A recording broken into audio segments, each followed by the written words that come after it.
Good morning, everyone. Namaste. We are going to be learning about unlocking your intuition. So we are going to call in Merlin in Divine Order of Melchizedek. And we are going to be learning about how to accurately and reliably access your most valuable resource. Absolutely, guys.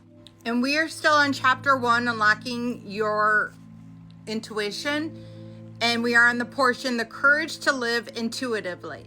It says, allowing your intuition to contribute to your choices and your decision takes courage. Sometimes your intuition will serve you by announcing quite clearly what path would not serve you. Perhaps you're familiar with the scenario. You are talking to a friend or a coworker or a family member, and in the midst of the conversation, you make a commitment.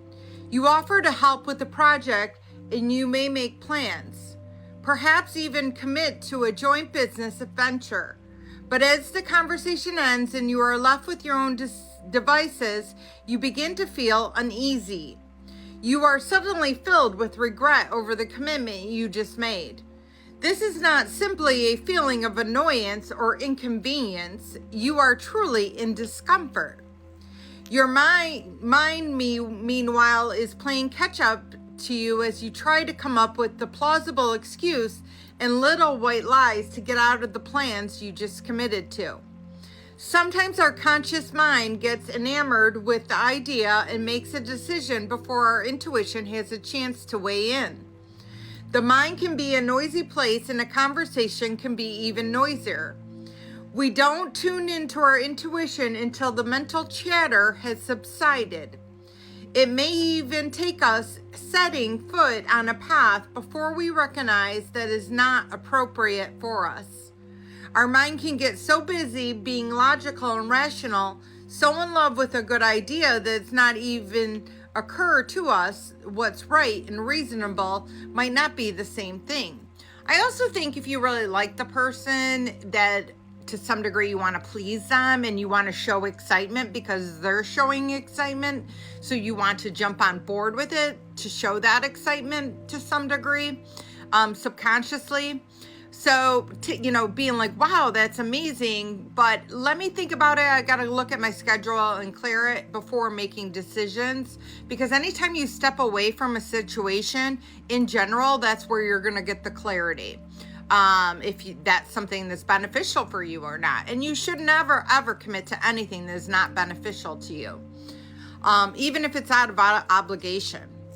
And we interview for a job, announce a business expansion, or register for a workshop only to recognize belatedly that our actions do not align with our desired outcomes.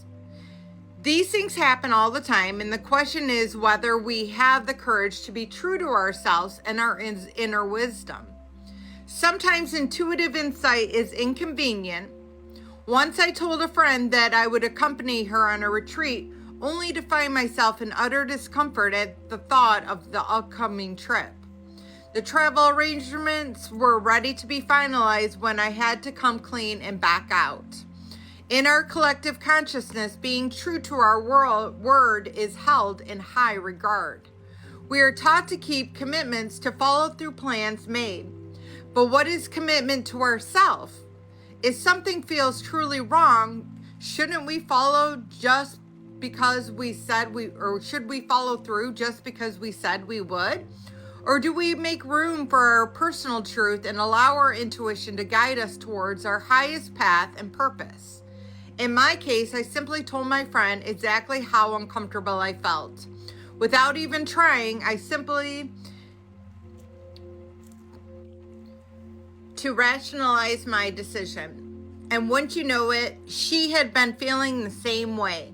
She was actually relieved when I canceled the trip. I can say from personal experience that I have never regretted any decision I have made based on utilizing my intuition.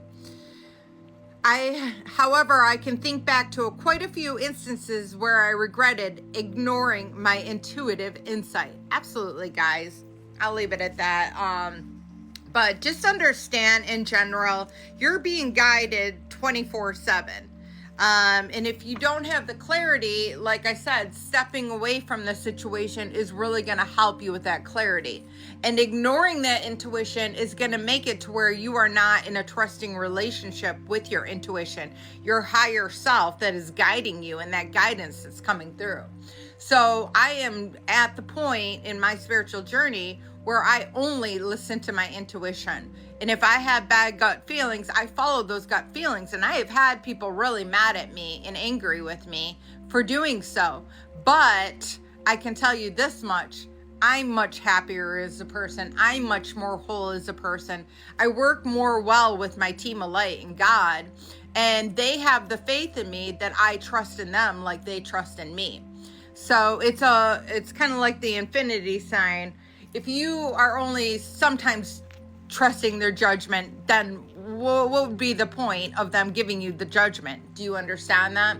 So the more you develop your intuition and work and trust with it, the better the relationship is going to strengthen and grow. So I hope this helps. I love you all. If you guys have any recommendations or comments, please put them in the comments. I would love to hear on anything that you're doing to help strengthen your intuition as well. Namaste.